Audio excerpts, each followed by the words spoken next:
Mesdames et messieurs, bonjour. Bienvenue à l'atelier 3. J'espère que vous êtes en forme pour débuter cet après-midi. En tout cas, vous êtes dans la salle la plus fraîche de l'université, donc vous ne devriez pas subir trop les conséquences de la digestion. Avant de commencer, je tiens à excuser Marc Forgas, le DRH de Procter & Gamble, qui n'a pu se joindre à nous pour des raisons professionnelles. Donc, j'ai compris qu'il était en voyage en Espagne. Bon, voilà, voyage en Espagne, professionnel. Pas vraiment.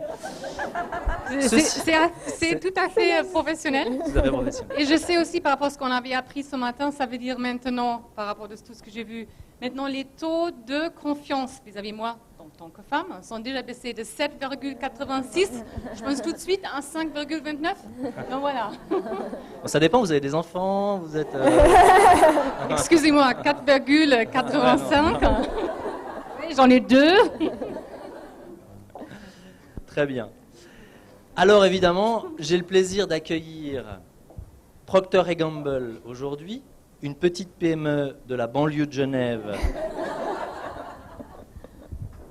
qui a des problématiques de diversité.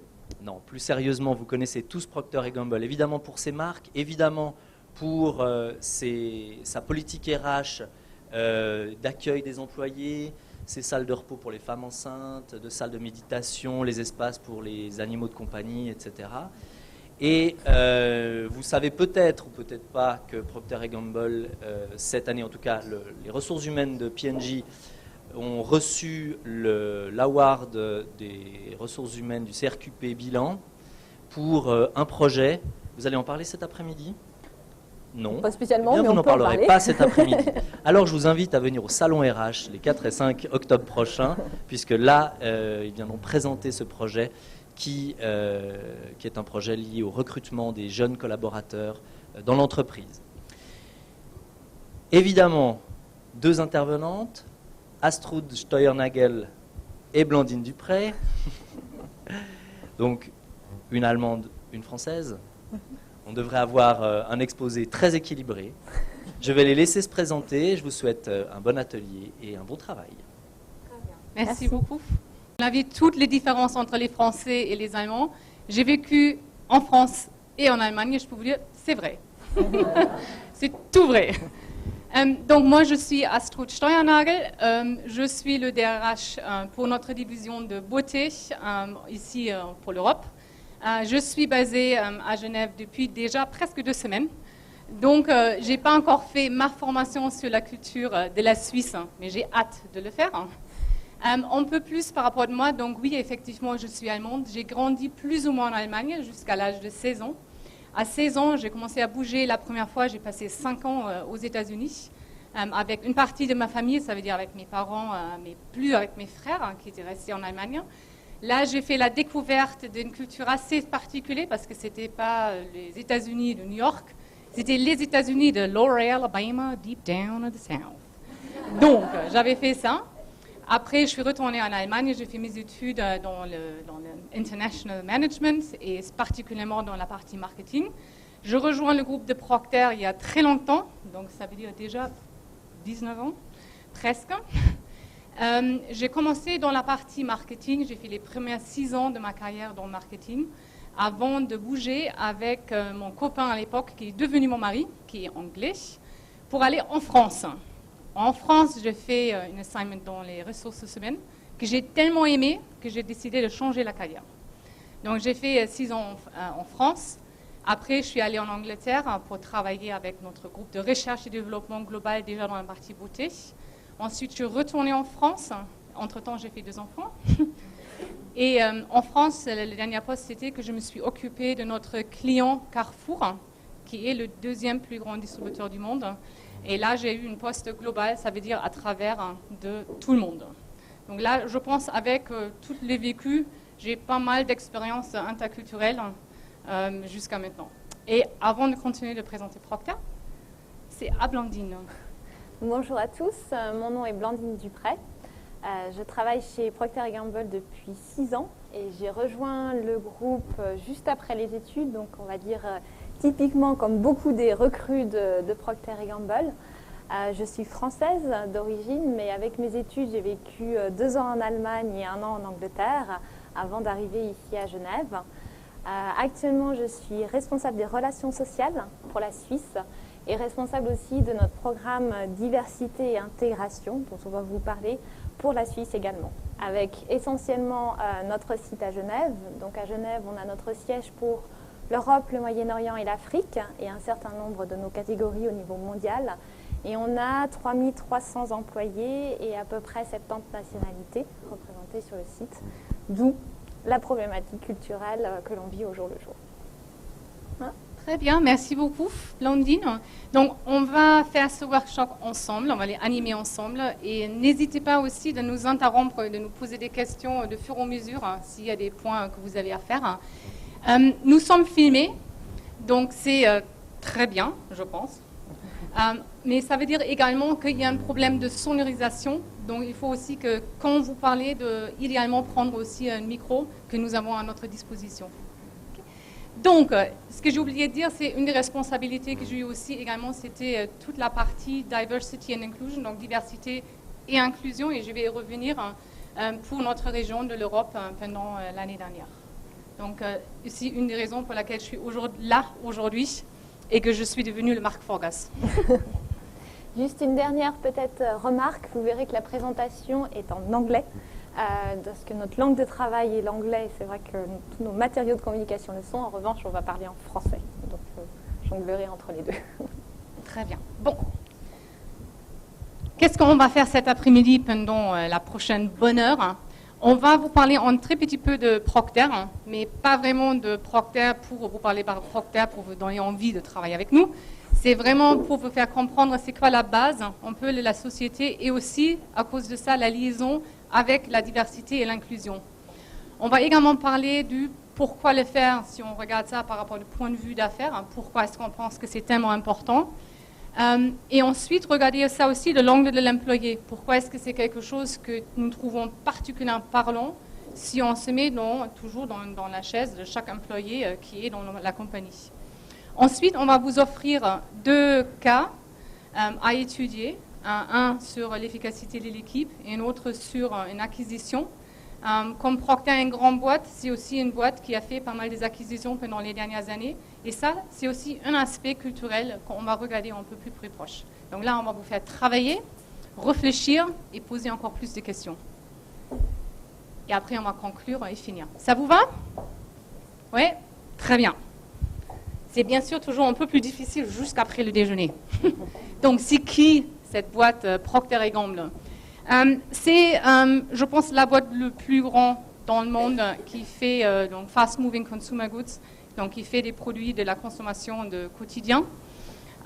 Voilà les marques, je pense, qui sont assez connues comme Ariel, Pantene. Il y a aussi d'autres produits comme des parfums comme Hugo Boss, toute la marque Gillette, Vela, Bounty. Donc, ce que vous voyez, ce qui est là, est beaucoup, beaucoup plus que ça. Parmi les marques que nous avons, on dit qu'il y a 23 de nos marques aujourd'hui qui font au minimum 1 milliard de chiffre d'affaires en dollars et encore une vingtaine qui fait un demi-milliard de chiffre d'affaires. Et c'est comme ça, on regarde nous-mêmes à partir du moment, est-ce qu'une marque a une certaine importance pour nous, oui ou non.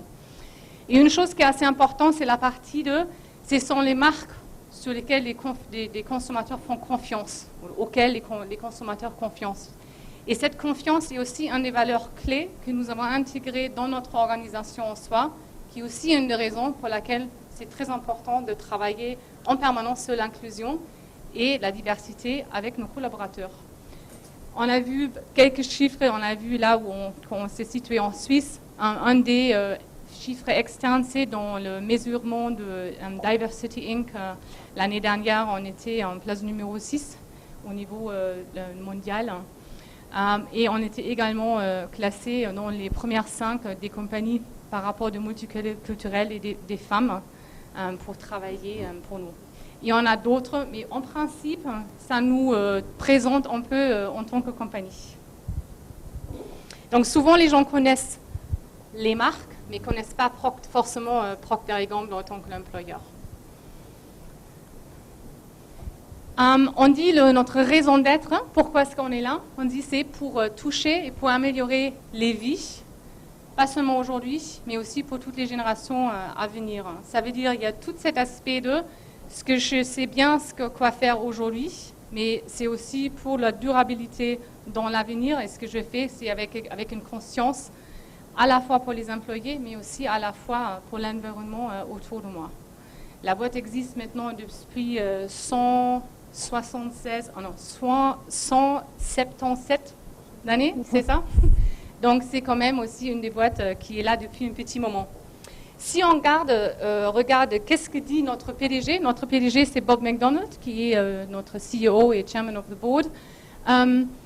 Il dit, si on souhaite toucher et améliorer la vie de tous les consommateurs du monde, aux consommatrices, d'abord, ce qu'il faut qu'on fasse, il faut qu'on est capable de toucher et d'améliorer déjà la vie de nos employés. Parce que tout commence avec les employés. Ce sont les employés, après, qui vont faire vivre les marques et les développer et ensuite de les mettre dans les marchés. Donc, nous sommes une boîte qui à la fois crée, donc on a les recherches et développement, qui fait, donc nous avons plein d'usines, et ensuite, après, va faire assurer que ça arrive chez les clients comme Carrefour et Coop dans les supermarchés. Donc, c'est tout dedans. Donc, intégralement, il y a l'un qui va assurer l'autre, hein, et c'est ça la simple réalité dans laquelle on vit. Donc, pour assurer qu'on peut délivrer ça, pour toucher la vie des consommateurs et des consommatrices, c'est aussi la raison là. Avant, on essaie aussi de toucher la vie de tout le monde autour de nous. Et pour être capable de toucher la vie des gens autour de nous, il faut bien assurer qu'ils se sentent bien représentés dans toute leur diversité qui la donne à nous dans le quotidien du travail. Donc, ça c'est un peu le pourquoi, ou qu'est-ce que c'est Procter et qu'est-ce que nous avons en tant que vision pour la diversité et l'inclusion. Maintenant, on va parler un peu plus de pourquoi le faire. C'est quoi l'intérêt à la fin aussi par rapport au business. Donc, qu'est-ce que ça veut dire pour nous, la diversité? On ne va pas seulement parler de la diversité homme-femme, qui reste un sujet important, mais ce n'est pas la seule chose. Et ça reflète très bien tout ce que nous avons vu dans toutes les interventions ce matin. Ça inclut les cultures, ethnicité, là où on peut les mesurer, comme on a aussi entendu ce matin, la géographie, mais aussi l'expérience variée. Donc mon expérience, on va commencer dans le marketing, on a fait marketing pendant 6 ans. Ensuite, les ressources humaines est différent de quelqu'un qui a fait les ressources humaines dès le début, ou qui a d'abord travaillé dans une usine. Avant, elle a fait des ressources humaines. Tout ce qui est compétences, donc les compétences qu'on a acquis, les styles différents. Donc ça aussi, j'ai une autre manière de travailler que Blondine là. Mais on échange sur la façon de travailler sur les styles différents et comme ça, on arrive à garder et prendre le meilleur de ça. Et nous avons des outils variés qu'on peut utiliser pour faire découvrir ces sortes de styles différents. Ensuite, tout ce qui est la partie éducation, et ça commence déjà avec le recrutement. Où est-ce que nous recrutons? Donc, pas seulement comment est-ce qu'on recrute, comme on a vu avec Accor, que je trouve très stimulant, avec le CV qui n'ont plus de photos, plus de noms, où on a vraiment quelque chose beaucoup plus vrai, je dirais. Mais aussi, dans quelle université est-ce qu'on va aller pour recruter? Est-ce qu'on va que aller dans les grandes écoles ou est-ce qu'on va également aller aux endroits où on trouve aussi une variation plus vaste? Et la compagnie, Blondine a dit dans l'introduction, va avoir de tout ce qui est les acquisitions que nous avons fait. Donc la dernière grande acquisition que nous avons fait, c'était la compagnie de Gillette. Il faut savoir, Procter a à peu près 137 000 des employeurs et Gillette a amené 30 000. Wella, une très grande boîte soins de cheveux de l'Allemagne, c'est un autre exemple. Tampax, et on a plein d'autres. Okay, donc cette intégration et d'assurer que tout ça va ensemble, c'est ça ce que nous essayons de travailler dans le quotidien. Ok? Donc, c'est en bleu. Si on regarde la carte du monde, déjà, ça commence avec les petites choses dans le quotidien de comment est-ce qu'on le regarde. Donc, si on regarde une carte, donc là, ça c'est la carte du monde vue peut-être plus de quelqu'un qui habite en Chine, au Japon, en Indonésie. Voilà, c'est comment eux vont regarder le monde. Peut-être pas forcément nous, mais j'avais une expérience assez intéressante il n'y a pas très longtemps quand j'ai voyagé et travaillé en Chine, où quelqu'un m'avait demandé, donc tu encore quoi, tu viens d'où? L'Allemagne. Mais j'habite en France, c'est drôle. Et j'étais à Shanghai. Donc Shanghai, en tant que population, à peu près 30 millions d'habitants. Voilà, ça fait un tiers de l'Allemagne. Une petite réalité, eux, ils pensent l'Europe, ça commence à être important. Là, on peut commencer à parler. Tout ce qui est au-dessous, donc si on pense en les grands, bon voilà. Si nous sommes aux États-Unis, en Amérique latine, on va regarder le monde probablement comme ça. Si nous sommes chez nous, nous avons probablement plus l'habitude d'avoir la carte du monde comme ça. Mais tout, c'est une question de l'angle. Comment est-ce que je vais regarder mon problème et comment est-ce que je vais attaquer ce problème? Et chaque fois que je change l'angle, je vais découvrir d'autres choses. C'est rien d'autre ce qu'on essaie de faire avec tous les gens qui travaillent avec nous. Chacun d'entre nous va avoir un angle différent de la problématique. Et tout ça, ça va être nourri par rapport à toutes les parties qu'on avait vues là tout à l'heure, notre éducation, notre nationalité, notre culture générale. Donc, si on est homme, si on est une femme, si on est un enfant, et tout ça. Et tout ça, on essaie à regarder ensemble. Et plus tard, ce qu'on va faire, va découvrir des outils avec lesquels on peut travailler pour maximiser, de prendre tout ça, toute cette richesse des gens, pour le faire travailler. Peut-être il y a quelques d'entre vous qui ont déjà vu cette sorte d'exercice, mais je le trouve toujours très, très fascinant. Vous connaissez ça, si en imaginons le monde est fait de 100 personnes, c'est quoi la répartition qu'on verra? Donc, en imaginant on a un petit village de 100 personnes, et ça reflète la réalité du monde. Ce sera comment? On aurait 57 personnes de l'Asie, y inclus l'Inde. On aurait 21 personnes de l'Europe, qui sera inclus de la Russie et l'Australie. On aurait 12 personnes de Western Hemisphere, comment est-ce qu'on dit ça en français? Hémisphère. Hémisphère de l'Ouest. On aurait 10 Africains. On aurait 52% des gens qui étaient femmes. Drôlement, si on fait des maths, ce sera 48 pour les Macs. Il sera 70 ou 70.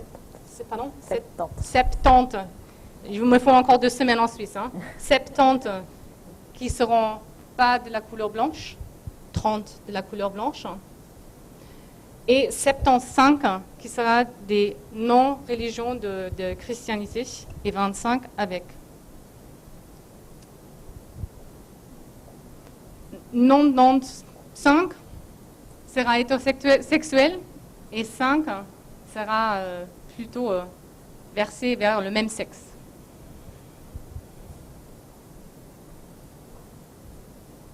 Donc, ça veut dire que 79% du monde entier par rapport à tout ce qui est l'argent, donc tout ce qui est monnaie, l'industrie, des produits, des ressources, ce sera dans les mains de seulement 10 personnes. Et parmi les 10, on aurait 7 qui vivraient aux États-Unis. 80 vivront dans une sorte de maison sous standard. 70 ne sera pas capable de lire. 50 souffrent de la malnutrition. 5 c'est en train de mourir. 5 sont bien de naître. Et une seule aurait un ordinateur. Voilà un peu une idée de diversité dans laquelle on vit si on prend le monde entier. Et on se retrouve maintenant ici dans notre salle. Si on regarde notre diversité, elle est certainement là, mais il est peut-être moins évident par rapport à ce qu'on a vu jusque-là. Mais c'est seulement une petite réflexion pour le voir comment on peut le voir différemment. Si je reviens au travail, pour nous, on dit, c'est qui le patron? Si j'utilise le mot français, parce qu'on avait vu la différence entre qui le patron entre les Allemands et les Français, pour nous, le patron, c'est la consommatrice. Parce que c'est elle qui va choisir à la fin de la journée, quand elle va faire ses courses, est-ce que je vais acheter Ariel ou est-ce que je vais acheter persil. Si c'est le persil, je serai un peu déçue, mais quand même, c'est ma faute parce que moi, je n'arrivais pas à la faire convaincre. Ça veut dire qu'il faut que moi, j'apprends à communiquer dans le langage de cette consommatrice qui est en train de m'acheter ou pas acheter. Donc, si moi, je souhaite convaincre le consommateur, il faut aussi que moi, dans ma compagnie, j'ai une représentation du consommateur. Et c'est exactement ça ce qu'on essaie de faire. Donc, on essaie d'avoir une représentation du marché dehors qu'on sert à l'interne de Procter. Parce que nous sommes convaincus que la richesse et la créativité va venir de cette variété et de cette vaste différence de population pour mieux servir le consommateur, qui va nous faire gagner vis-à-vis de notre client. Et si on prend notre ancien PDG, A.G. Lafley, il a dit les organisations diverses vont toujours mieux réfléchir, mieux innover et mieux performer qu'un groupe qui est homogène à un point dans le temps. Et on n'a pas toujours besoin d'être très grand. Si je prends la dernière équipe dont j'ai parlé tout à l'heure, où j'étais à Paris, on était une vingtaine de personnes qui ont servi le client Carrefour avec les équipes dans tous les pays du monde entier. Ce groupe de 20 personnes à Paris, dans une seule bureau, parce qu'on a tous les bureaux ouverts, ont eu quand même 11 nationalités. Donc là aussi, il y a du boulot à voir si dans les 11 nationalités, on se reflète bien l'un et l'autre. Et on utilise cette richesse. Donc pour moi, ça c'est un des meilleurs résumés par rapport de la diversité. Donc, on est convaincu qu'on va être moins compétitif si l'organisation va refléter cette diversité dont je viens de parler, parce qu'on va être mieux capable de comprendre qu'est-ce que la consommatrice souhaite, parce qu'il y a plus de personnes qui vont réfléchir dans les angles différents, qui vont toucher la consommateur. Et à cause de ça, on est capable de travailler des meilleures initiatives qu'on va faire pour les consommateurs. Et aussi, on va être une place, on pense, où il y a plus de gens qui ont envie de venir pour travailler. S'ils voient déjà quelqu'un comme eux et chez nous, ça va aussi les enrichir, souhaitent donner envie de venir et de travailler pour eux. Et si on regarde aussi une des parties, comment est-ce qu'on mesure, nous avons une enquête globale qu'on fait une fois par an, avec des questions variées. Il y a toute une section qui est dans la partie diversité et inclusion. Et les quelques sous-questions qui sont dedans, c'est déjà, est-ce que mon patron démontre un comportement de diversité et d'inclusion dans le quotidien? Et aussi, est-ce que quelqu'un comme moi peut réussir dans ce boîte-là? Et là, on se donne des objectifs très très hauts, l'année après l'année, pour assurer qu'on est vraiment dans le bon chemin. N'hésitez pas à poser des questions si vous voulez. Donc, qu'est-ce qu'on souhaite faire? Engager le meilleur talent qui va nous après délivrer les meilleurs produits et les meilleures initiatives, de faire nourrir cette culture de diversité et d'inclusivité très très haute. Donc si quelqu'un ne respecte pas les autres, et le respect pour les autres, c'est ça aussi quelque chose à la fois mesuré dans l'évaluation du boss. Donc nous faisons des feedbacks de 360 degrés. Donc ce n'est pas seulement celui plus haut, mais aussi celui à côté et celui qui va travailler qui va évaluer la personne. S'il y a des comportements pas respectueux, ce sont les choses qui vont toujours sortir. Et après, nous avons une population qui va refléter les marchés et les consommateurs. Si je prends le résumé de qu'est-ce que nous faisons au niveau de diversité, inclusion et stratégie pour nous, pour nourrir cette culture, on va regarder diverse talent throughout, donc la diversité du talent tous autour, un environnement, une culture de confiance et ouverture partout, donc ça touche tout ce que je viens de dire, donc, et derrière sont tous les programmes, et un de ces programmes, on va découvrir tout après, jusqu'après avec Blandine, et aussi un environnement flexible. Environnement flexible, pourquoi c'est dedans? C'est dedans parce que c'est quelque chose qui touche toutes les générations. Donc si la partie l'âge qui inclut, donc à la fois la génération Y qui travaille ouf, la génération Y va vous dire le bureau c'est moi où je suis. J'ai pas besoin d'aller au bureau parce que moi j'ai la mobilité. Les gens qui sont presque seniors comme moi, parce que j'ai presque 45 ans, j'ai appris ce matin, donc j'ai presque senior. Donc ils sont dans l'âge au milieu un peu avec les enfants, ont aussi cette besoin de flexibilité parce que, bon, aujourd'hui ma fille doit aller chez le médecin parce qu'il y a un problème. Et le médecin ne va pas arriver jusqu'à 19 h quand je suis prête. Non, le médecin souhaite que je sois là à 10 h le matin. Donc je vais être là à 10 h et ma boîte me donne la flexibilité. Et pour les gens qui sont plus âgés aussi, de voir que comment est-ce qu'on peut peut-être aussi commencer à préparer la retraite. Quelqu'un a peut-être envie de travailler jusqu'à 65 ou 70 ans, mais la personne peut-être ne veut plus travailler en temps plein. Donc, est-ce qu'on peut offrir? Et notre mission, c'est tout le monde se sent en valeur, se sent inclus, et à cause de ça, va performer de son mieux. Maintenant, on va parler de qu'est-ce que ça veut dire la diversité et l'inclusion pour nos employés et comment est-ce qu'on peut le découvrir et matérialiser dans le quotidien et appliquer. Et là, je passe la parole à Blandine. Merci, c'est bon. Ah bon, voilà, j'ai oublié. Le micro.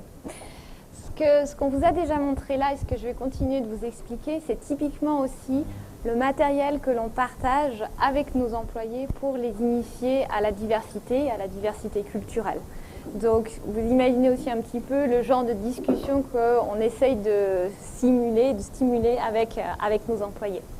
Ce que je vais vous montrer maintenant, c'est un outil, alors parmi beaucoup d'autres qui existent au niveau de la diversité culturelle, mais un outil que l'on utilise avec nos employés pour les sensibiliser à la diversité culturelle et ensuite avec les équipes pour leur faire prendre conscience de ces différences et les utiliser au mieux. Donc, je vais vous expliquer un petit peu le modèle. C'est un modèle qui a été créé par la société TMC, donc qui est tout à fait disponible si ensuite vous souhaitez l'utiliser, et qui nous a permis justement qui nous a accompagnés dans ce chemin de la diversité. Peut-être pour commencer, une règle, j'en suis sûre que vous l'avez déjà entendue, donc il y a la règle d'or et la règle de platine. La règle d'or, c'est traite les autres comme tu souhaiterais être traité. Donc typiquement, j'aimerais recevoir, je ne sais pas, une boîte de chocolat comme remerciement. J'aimerais que je vais offrir cette boîte de chocolat aussi à la personne que je souhaite remercier parce que j'ai apprécié son intervention. On s'est vite aperçu que cette règle est à des limites parce que finalement, elle est centrée uniquement sur moi. Moi au centre et quelles sont mes attentes. Et c'est pas comme ça qu'on va comprendre la diversité des gens qui sont autour. Donc on met en avant cette règle de platine qui est traite les autres de la manière dont ils souhaitent être traités. Et donc on change le paradigme de c'est moi le plus important à qu'est-ce que l'autre souhaite recevoir, comment l'autre souhaite être traité, être remercié par exemple. Et ça commence par des choses assez simples, je dirais, dans notre vie des ressources humaines. Tout récemment, on était en train de parler de quelle serait la composition. On donne en fait à nos employés au moment de Noël un Christmas basket, donc un petit panier de Noël avec un certain nombre de produits. C'est tout bête, mais avec la diversité des cultures et toutes les nationalités qu'on peut avoir sur le site, se pose la question, qu'est-ce qu'on souhaite refléter dans ce panier? Qu'est-ce qui va faire plaisir à toutes ces nationalités? Et se pose toujours la question, est-ce qu'on va mettre en avant quand même un certain nombre de produits suisses? C'est le pays où on est, c'est le pays où on souhaite s'ancrer avec notre siège, mais aussi qu'est-ce qui ne va pas heurter certaines sensibilités, que ce soit des cultures plus nord-africaines, Moyen-Orient, asiatiques, etc. Donc même dans des petites choses comme ça, toujours penser en fait à cette règle de platine, qu'est-ce que l'autre souhaiterait recevoir et qu'est-ce qui va vraiment être considéré comme un présent ou un remerciement ou un cadeau pour cette personne. Juste un petit exemple. Donc la démarche que l'on a prise en fait, c'est d'offrir à nos employés dès le début, donc dès qu'ils commencent dans l'entreprise, un certain nombre de formations sur la diversité culturelle, pour commencer par cette phase un peu de prise de connaissance qui va se faire par le biais de ce modèle que je vais vous présenter, qui va aussi se faire par une phase de prise de conscience personnelle sur quel est mon mode de fonctionnement, quelles sont mes préférences, pour ensuite en fait développer cette compétence culturelle et comprendre mieux comment l'autre avec lequel je vais travailler va fonctionner. Donc c'est ce modèle en fait de développement de la compétence culturelle. Alors ça rejoint tout à fait ce qu'on a vu ce matin. Ce qu'on essaye d'apprendre et de faire prendre conscience à nos collaborateurs, c'est dans quel référentiel je travaille. Alors, typiquement, on va commencer par le profil culturel du collaborateur, de l'individu. Et ce profil culturel, il démarre très tôt. Il démarre dès qu'on est enfant, avec les premières informations, l'environnement qui va nous entourer. Donc typiquement, on va retrouver les influences de la famille, de la religion, de l'éducation, bien sûr, mais aussi des amis, du groupe social dans lequel on fait partie, mais aussi après des différentes régions, des différentes villes où la personne va habiter, etc. Donc ça va être un peu cette culture de base qui va nous former dès le début. Et puis ensuite, en entrant aussi dans la vie professionnelle, on va avoir d'autres cultures qui vont s'imbriquer et qui vont nous former en tant qu'individu. Donc on va avoir la culture bien sûr de l'entreprise qu'on rejoint. Alors cette culture est plus ou moins forte, c'est vrai, et en tant qu'entreprise américaine à la base, la culture de Procter & Gamble est assez importante, avec un certain nombre de valeurs qui sont ancrées profondément, qui sont bien plus que des mots, et qui sont aussi les valeurs sur lesquelles on va recruter en fait les gens qui vont nous rejoindre. Après, il y a la culture nationale, qui va être la culture du pays d'origine de la personne, et aussi ce qu'on a appelé la host culture, qui est la culture du pays où la personne va travailler. Donc, typiquement, étant française, c'est vrai que la culture française a baigné mon enfance et m'a beaucoup formatée, on va dire.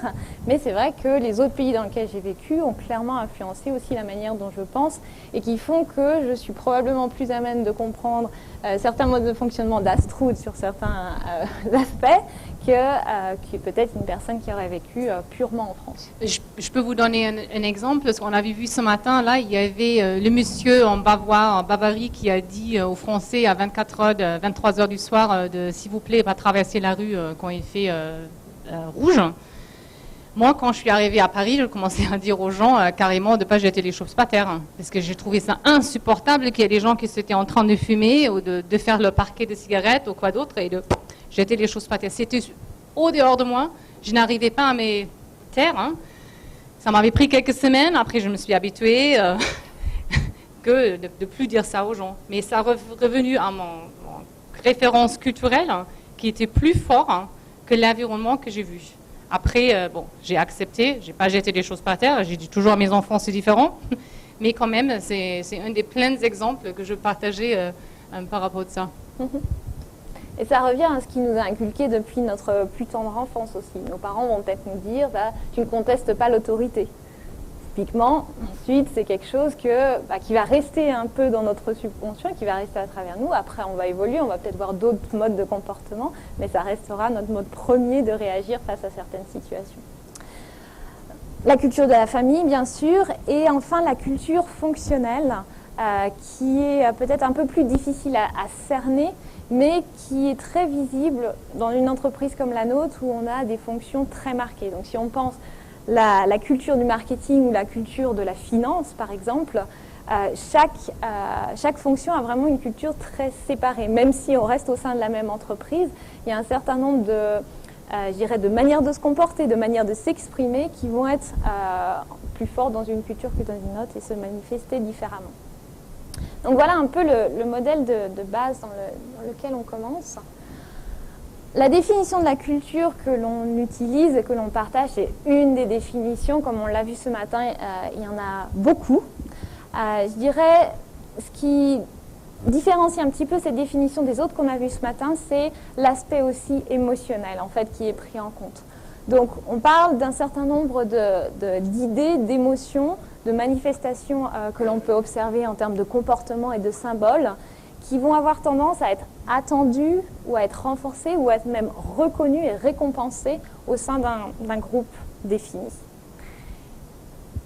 Et donc pour reprendre ce schéma un peu de l'iceberg que vous connaissez très certainement, il y a, c'est vrai, toute cette partie visible de l'iceberg qui est le comportement que l'on va observer. Et il y a en dessous toute l'interprétation que l'on va faire et l'aspect purement émotionnel. Et typiquement, ce dessous de l'iceberg, les autres personnes avec lesquelles on travaille, ils ne vont pas le voir.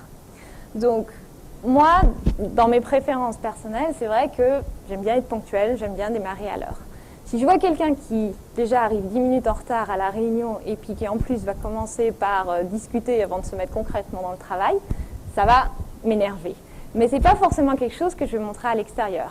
Ça peut être quelque chose que je vais prendre sur moi, que je vais renfermer, et finalement, la personne en face ne va absolument pas le remarquer. Donc, cet aspect émotionnel, finalement, s'il n'est pas exprimé, va rester totalement caché, et la personne avec laquelle je travaille va peut-être jamais s'en rendre compte, et finalement, à chaque réunion qu'on aura ensemble, va me frustrer parce qu'il gardera ce mode de fonctionnement. Après, il y a aussi l'aspect interprétation cognitive.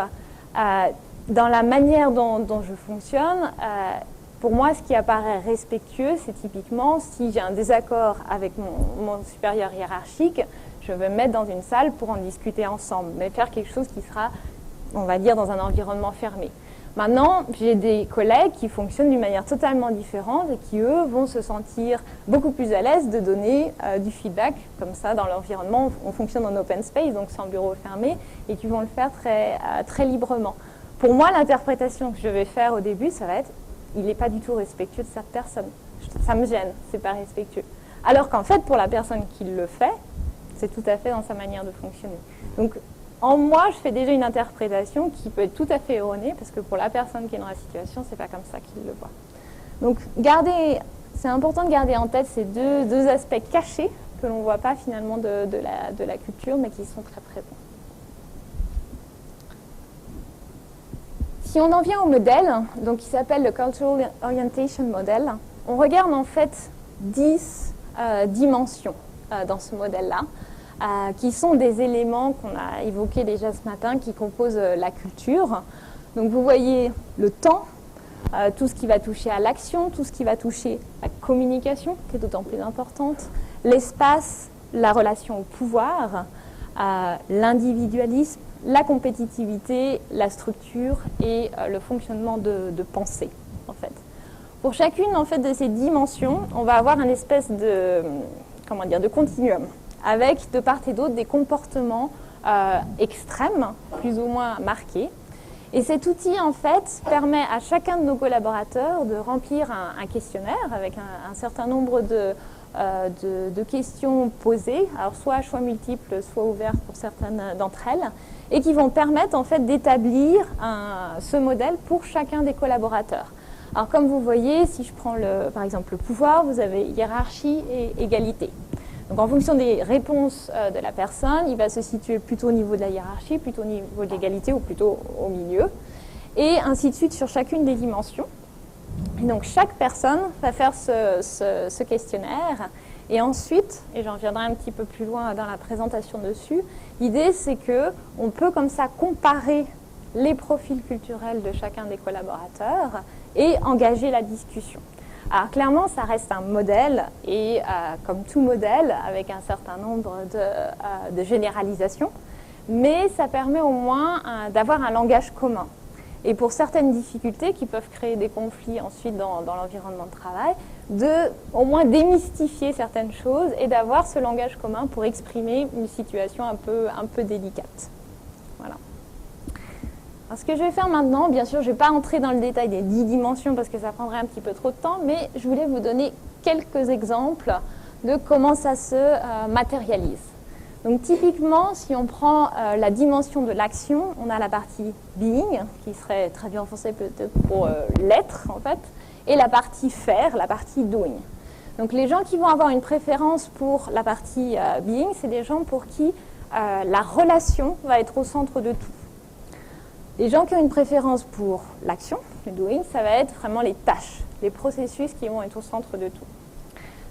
Typiquement, on va trouver dans la catégorie being plutôt des cultures comme la culture italienne ou la culture espagnole. Dans la partie doing, on va plutôt trouver des cultures comme la culture américaine. Donc, dans toutes nos équipes, on trouve ces nationalités mélangées. Si vous imaginez une équipe avec un Italien, un Espagnol, un Américain et un Anglais qui commence une réunion, typiquement, la première chose que les gens avec une préférence pour le being vont souhaiter faire, c'est chit-chatter, enfin, discuter un petit peu, connaître comment ça va, comment s'est passé le week-end, un peu établir la connexion. Et ils commenceront seulement à vraiment parler des choses concrètes de la réunion qu'une fois qu'ils se sentiront assez confortables pour engager la discussion et avoir créé cette relation. Au contraire, les gens qui ont cette préférence pour l'action, pour eux, la réunion a été agendé avec tel programme à faire, on va directement dans le vif du sujet et on fait. Donc après, vous l'imaginez très facilement, je n'ai pas besoin de détailler plus, les tensions qui peuvent se créer entre les gens qui ont cette préférence pour le doing et qui vont être « mais on perd du temps, pourquoi on fait ça, allons-y » et les gens qui ont cette préférence pour le being qui vont être « mais ils sont totalement irrespectueux, ils ne demandent même pas comment ça va, pourquoi s'il n'y a pas d'urgence à tout de suite démarrer le sujet ». Donc juste le fait de pouvoir exprimer ces différences permet après aussi, au sein d'une équipe où ces deux modes de fonctionnement vont exister, de déterminer ensemble quels vont être les principes de fonctionnement. Donc, si c'est une équipe qui se réunit régulièrement, typiquement, pour répondre aux besoins des gens qui ont cette préférence pour le being, ils vont peut-être décréter que les 5 premières minutes de la réunion seront consacrées à plus l'aspect socialisation, si c'est vraiment important. Tout après en respectant le reste de l'agenda et les tâches qui ont été prévues. Donc après, ça permet à l'équipe de déterminer pour elle-même qu'est-ce qui va mieux fonctionner en fonction des préférences culturelles qui se retrouvent dans l'équipe. Si on prend la dimension de la communication, et on en a parlé un petit peu ce matin, typiquement 2 modes de communication qui sont assez visibles quand on travaille en équipe. Il y a la communication directe et la communication indirecte. Communication directe, vous donnez le feedback directement. Vous avez un avis à donner à la personne, vous lui donnez directement. L'idée qui est derrière, c'est la valeur de l'honnêteté et de la transparence. Pourquoi mettre beaucoup de mots autour de quelque chose? Le fait est là, je partage le fait avec la personne. Ça peut être un fait, quelque chose de très factuel, ça peut être aussi lié à la performance, ça peut être lié à du comportement, mais je partage le feedback. La communication indirecte va mettre la valeur sur être poli et ne pas perdre la face. Donc, l'idée, ça va être de transmettre le même message, mais en faisant en sorte que la personne en face va pouvoir recevoir le message sans perdre justement la face. Typiquement, vous avez les cultures américaines, anglo-saxonnes, qui vont plus être dans le mode de feedback direct. Les cultures asiatiques, je pense que ce sont les plus connues, mais aussi des cultures plutôt latines qui vont être dans le mode de fonctionnement indirect. Dernièrement, j'ai travaillé avec une équipe dont on avait 3 personnes qui étaient basées en Asie. Donc on était une équipe virtuelle, on se réunissait par téléphone, donc ce n'étaient pas des gens que je connaissais d'avant. Et pour moi, la plus grosse difficulté, ça a été de comprendre qu'est-ce que ces personnes, une basée au Japon, l'autre basée à Shanghai, voulaient dire quand elles disaient oui. Est-ce que ça voulait dire oui, je vais le faire? Est-ce que ça voulait dire peut-être je vais le considérer? Ou est-ce que ça voulait dire non, ton idée est totalement nulle, mais je ne veux pas te le dire? Donc, il y a eu quelques frustrations au début parce que je pensais qu'on s'était aligné sur un certain nombre de choses à faire avant la prochaine réunion, qui avait lieu 2 semaines plus tard. Et 2 semaines plus tard, quand on a la dite réunion par téléphone, la moitié des choses n'étaient pas faites. Donc, après, ça nous a permis justement d'engager un peu la discussion, de comprendre, et d'essayer aussi de les amener à exprimer peut-être un peu plus de façon transparente qu'est-ce qu'ils pensaient, tout en moi me forçant aussi à clarifier plus avec eux, est-ce que vraiment c'est compris, est-ce que vraiment c'est ce que tu souhaites faire, etc. Donc après, l'idée c'est bien sûr d'avoir ce cheminement de part et d'autre pour essayer de trouver un milieu, un point d'entente. Et ça, c'est également très important dans notre système d'évaluation. Comme j'ai dit tout à l'heure, nous avons un système d'évaluation qui est à 360 degrés. Donc, si on a un système d'évaluation comme ça, il faut toujours aussi faire la référence de la façon comment le feedback est donné. Donc, si quelqu'un qui est plutôt latin, un manager qui est peut-être plutôt allemand ou anglo-saxon, où nous avons beaucoup plus la tendance à dire exactement ce qu'on pense, on a 0 problème de l'écrire non plus, que la personne qui va le recevoir peut se sentir choquée. Et donc, pour faire à la fois la formation au manager et aussi pour celui qui donne le feedback, d'une manière que l'autre se sent encore respecté pour que le feedback en soi peut être prise. Parce que la chose qui nous intéresse, que l'autre personne comprend qu'est-ce que tu fais bien et qu'est-ce que tu fais moins bien. C'est ça ce qu'on souhaite. Mais si ce n'est pas mis de la bonne façon, le message ne va jamais arriver. Parce que tout ce qui était autour, on va déjà regarder, on va être trop frustré par rapport à ça. Très intéressant aussi ce que je vois à la maison avec mon mari anglais. par rapport à quelques conversations. Maintenant, j'ai appris toutes les variétés de oui en anglais. Et sachant que j'ai vécu aux États-Unis 5 ans, j'ai quand même fait mes études aussi, une partie aux États-Unis, je pensais mon anglais n'est pas trop mal. Jusqu'au moment que je suis arrivée en Angleterre. Et là, je me suis rendu compte qu'il faut que je réapprends anglais. Parce que si on a un anglais qui dit oui, yes, yes, yes, yes, quite. Tout ça, dépendant de la notion, de la façon qu'on veut dire, comment est-ce que les deux autres vont se regarder, on va entendre complètement d'autres choses. Ça peut être toute l'histoire de comment est-ce qu'elle peut imaginer que je fasse ça. Elle rêve. Jusqu'à, je vais réfléchir, peut-être oui, peut-être non, on va voir. Ou ça peut être oui, ah oui, oui, oui, et oui, oui, oui, oui, je vais le faire. Et c'était qu'un moment que j'ai finalement vécu en Angleterre, sachant que mon mari, j'ai déjà connu avant, mais il est un peu moins anglais parce qu'il a déjà vécu en France, il est né en France. Il a vécu quelques années en Allemagne. C'est vraiment quelque chose que j'ai appris à ce moment-là. Et j'ai appris dans le passé, quand j'ai travaillé avec des Anglais, pourquoi ils n'ont jamais fait ce que je pensais qu'ils ont dit qu'ils vont faire. À la fois, j'ai travaillé sur l'intégration avec notre groupe de Vella en recherche et développement sur les parfums en Angleterre, la France et l'Allemagne. Le manager anglais qui vient me voir en disant « Tu sais, là, j'ai dit à l'Allemand, why don't you consider to do this ?» Et l'Allemand a dit, bon, je vais le considérer. Donc il a considéré, il a réfléchi, il a dit, non, je ne vais pas faire. Moi, je lui dis, tu dois faire. Non, tu ne l'as pas dit. Tu lui demandais de considérer. Donc il a considéré, sa décision et la conclusion, c'était non. Ouais, mais c'est ça ce que je voulais dire, mais c'est ça ce que tu as dit. Ah, mais non, mais oui. Voilà, déjà, la langue maternelle de tout le monde, ce n'est pas l'anglais. Numéro 1, il faut se rappeler. Et deuxièmement, si il faut, tu parles aussi de la manière que quelqu'un d'autre peut le traduire littéralement, ce que par exemple les Allemands font. Parce que notre façon d'apprendre, c'est lettre par lettre. Je me souviens quand j'étais petite et je voulais apprendre l'anglais, je demandais à mon frère, tu peux me dire quelles sont les lettres en anglais? Parce que moi je pensais, je vais mettre exactement comme allemand, je vais apprendre des lettres et après je vais mettre toutes les lettres ensemble et après je vais avoir le nouveau mot. Mais cette idée que je dois apprendre les mots entiers, bon, j'ai appris un peu plus tard. Et ça fait tout à fait un lien avec l'autre aspect de la communication qui est l'aspect contextuel. Certaines personnes préfèrent avoir beaucoup de contexte, donc ce qu'on appellera le high context, c'est-à-dire que la communication va être beaucoup implicite, mais c'est tout ce qu'il y a autour des mots qui va beaucoup compter. Comme le disait Astrud, ça va être la tonalité de la voix, ça va être la gestuelle, ça va être le regard, tout ce genre de choses. Et donc, l'interprétation va être d'autant plus importante. Les gens vont imaginer derrière qu'est-ce qu'il y a. Dans une communication beaucoup plus low contexte, ça va être la communication factuelle, explicite. Ce que je dis, ça veut dire ce que je pense. Les deux sont alignés et l'interprétation n'a pas vraiment sa place.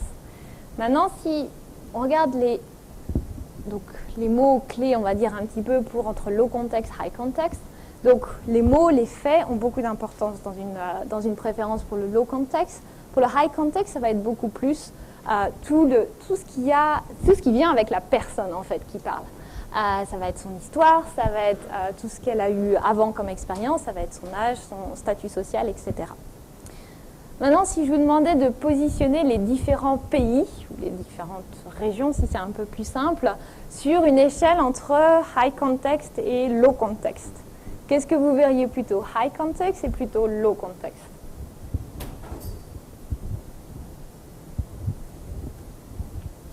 Oui, de ce qu'on a discuté aussi avant avec On va commencer simple. La Suisse, on est où?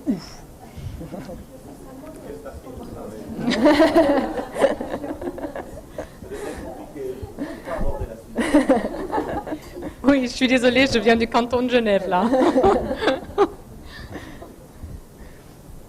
Si on imagine la Suisse en soi, par rapport d'une Chine, par rapport de l'Angleterre, par rapport des États-Unis, par rapport de la France.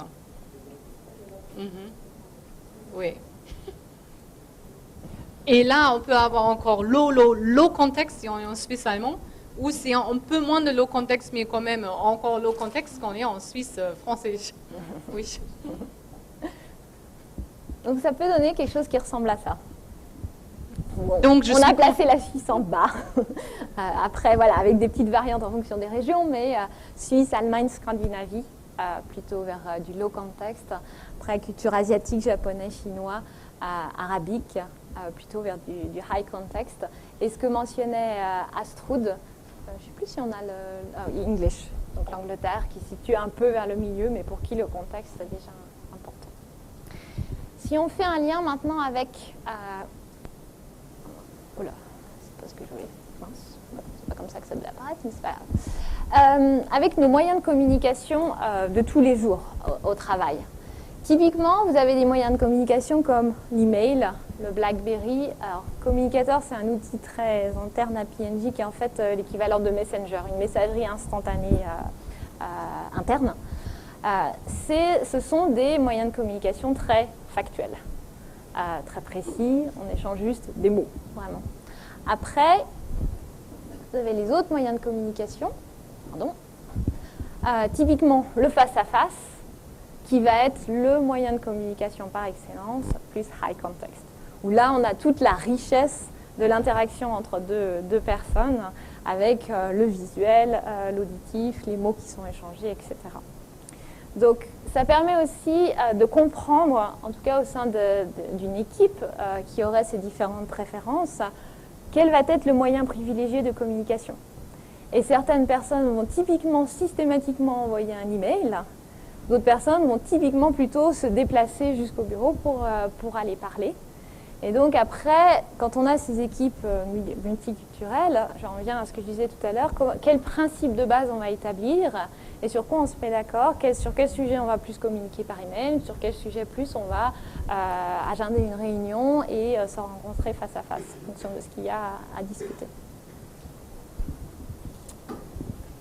Alors... Il est 3 heures déjà ? Ok, bon, je vais accélérer vite fait.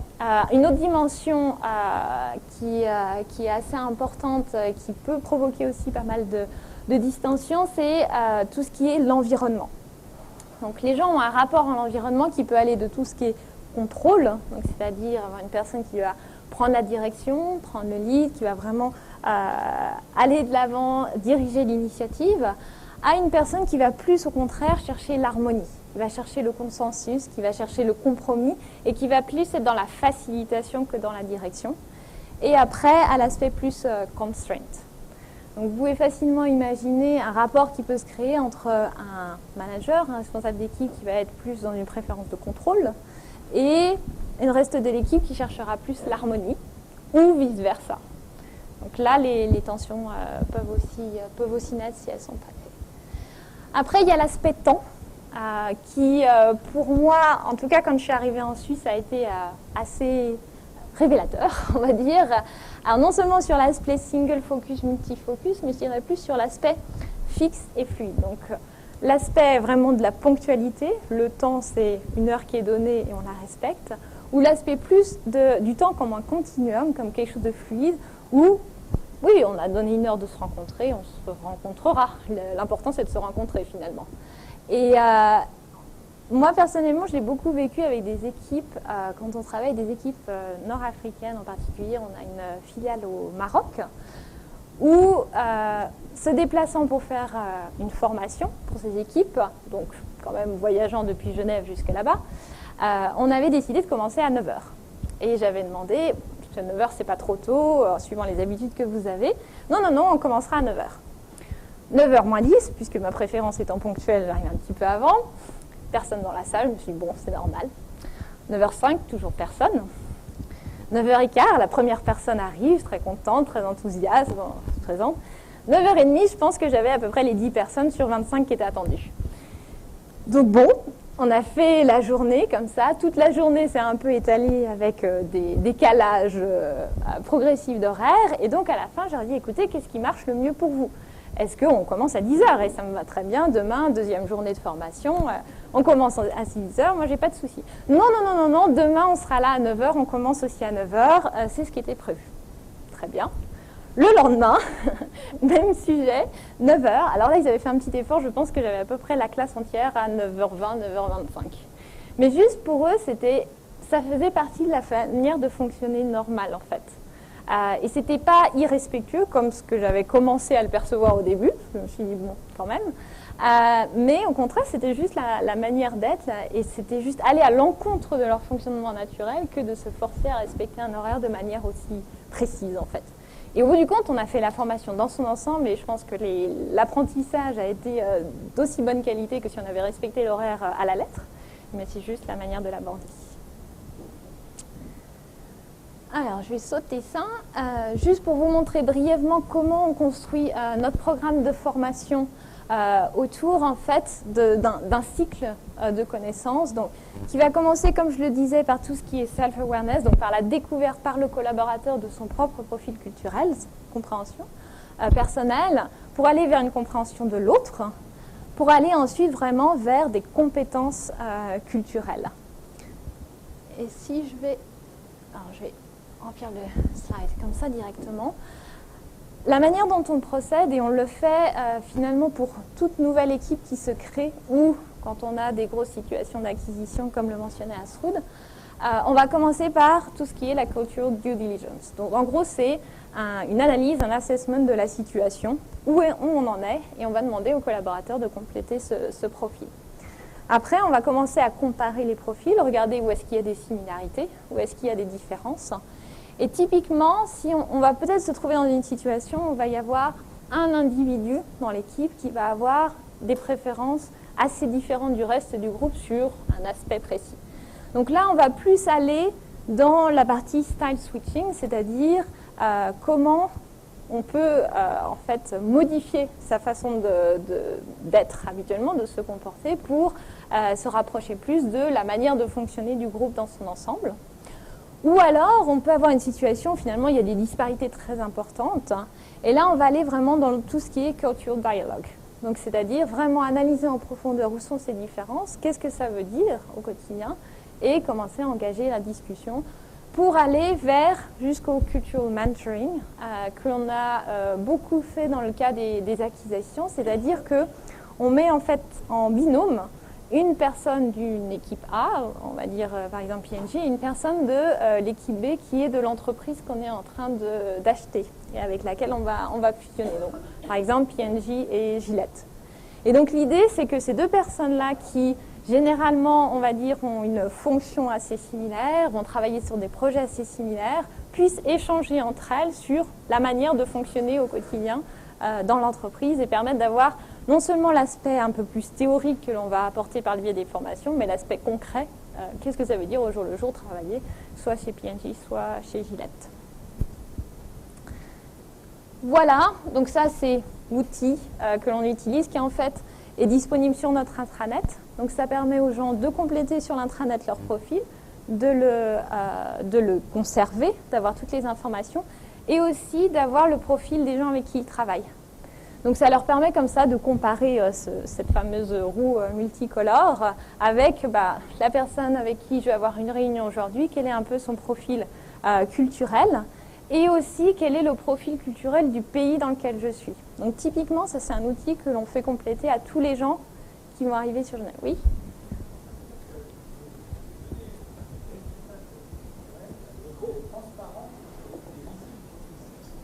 Il est visible pour tous les gens qui travaillent dans la même équipe.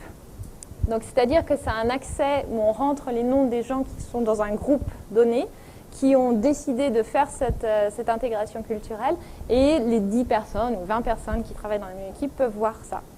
Ce qui est disponible pour tout le monde, c'est son profil personnel et le profil des différents pays, en fait. Et puis, quand vous êtes un chef d'équipe et recrutez des gens, vos candidats, vous devez quand même avoir aussi l'accès au profil. Alors, on ne l'utilise pas pour le recrutement, on l'utilise vraiment pour la formation, le fonctionnement de l'équipe. On l'utilise pas. Dans la façon dans le recrutement en soi, on fait aussi une phase plus ou moins aveugle, d'abord sur l'Internet, donc où il y a des questions d'abord, très générales, par rapport aux valeurs de la compagnie, tout ça. Et après, on recrute vraiment dans tous les pays du monde dans lesquels nous sommes. Par exemple, vous ne l'utilisez pas dans la préparation à la mobilité ? Si. On l'utilise dans la préparation de la mobilité interne. Ah, interne? Oui, mais pas au début, pas dans le recrutement. Non, pas dans le recrutement. Pas dans le recrutement. Dans le recrutement, les gens savent généralement que la mobilité est cherchée, mais ça ne veut dire pas que tout le monde doit être mobile. Si je suis dans l'usine de l'Amiens, j'ai probablement besoin de d'être moins mobile si je souhaite commencer dans le siège de Genève ou un jour ou l'autre, ce sera bien de découvrir aussi un pays. Ouais. Juste pour rebondir sur la question, qui construit l'équipe? Est-ce que vous utilisez ça pour construire l'équipe projet? Non. On l'utilise pas pour le construire, on l'utilise pour faire en sorte qu'elle fonctionne de la manière la plus efficace possible en fait. On cherche la diversité qui se fait par rapport aux compétences que les gens ont, mais la culture en soi, ce n'est pas une compétence. La culture en soi, c'est une culture. Et donc, chaque fois quand l'équipe change, ou quand les équipes changent petit à petit, et on voit, et ça c'est aussi un des travaux que nous avons autant que ressources aux semaines, on fait l'évaluation si on pense qu'on a besoin de faire encore une évaluation.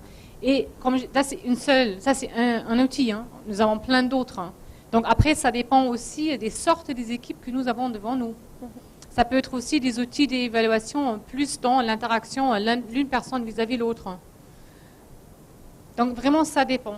Et on utilise les outils par rapport de besoins. Et typiquement, les autres outils, donc ça c'est vraiment l'outil culturel qu'on utilise pour les cultures liées aux nationalités, liées au pays. Après, on utilise beaucoup le Myers-Briggs Type Indicator, pour ceux d'entre vous qui connaissent, pour tout ce qui est diversité des styles et des préférences. Et on l'utilise de la même manière, c'est-à-dire qu'on ne va pas chercher un profil MBTI précis pour rejoindre une équipe, mais en revanche, une fois que l'équipe est constituée sur la base des compétences, on va l'utiliser pour permettre à chacun de mieux se connaître, se comprendre et interagir. Donc voilà. Il y avait une autre question? Non? Vous avez bien dit tout à l'heure, la culture c'est quelque chose qui se vit, hein, qui avance, qui a plein de facteurs qui impactent. Si je comprends ce que vous avez fait, c'est un test à un moment donné. Est-ce que vous leur faites faire aux gens 2 ans plus tard? Parce que 2 ans, je trouve que c'est très figé votre test là. Alors on leur fait faire en fait à chaque nouvelle équipe qui se construit. Et on leur fait faire aussi à chaque événement de mobilité qui se passe. Donc typiquement, si une personne va quitter Genève pour aller travailler en Angleterre, elle va refaire son profil à ce moment-là et elle va recevoir aussi le profil standard, entre guillemets, de l'Angleterre et ensuite le profil des gens dans l'équipe avec laquelle elle va recevoir. Donc ça permet de prendre en compte aussi l'évolution de la personne au sein de Procter & Gamble et la richesse qui se construit. J'ai une question de chercheur là. Est-ce que vous gardez les informations sur les profils précédents, justement pour voir les évolutions? Parce que ça, c'est des données qu'on n'a pas, et ça, c'est des données super intéressantes. Je ne suis pas sûre. Hein. Et je pense aussi ça va probablement aussi changer d'un pays à l'autre. Hein. Parce qu'il y a des pays où on peut garder plus que dans d'autres. Hein. Donc, je peux pas vous répondre dans la certainté. Si je prends dans le Myers-Briggs Type Indicator, ça reste quelque chose d'individuel. Hein, et ça, c'est certainement quelque chose qu'on ne traque pas. Parce que c'est dans l'outil, donc par rapport au respect des individus. Mais comme nous ne sommes pas des rechercheurs, généralement, c'est pas quelque chose, on ne le fait pas pour la recherche. Mais c'est pas quelque chose de cadré. Bien évidemment, le profil que j'ai aujourd'hui, par rapport au profil que j'ai eu il y a 5 ans ou il y a 10 ans, c'est différent. Mais toute cette richesse que j'ai appris entre-temps va réagir différemment avec mon équipe d'aujourd'hui.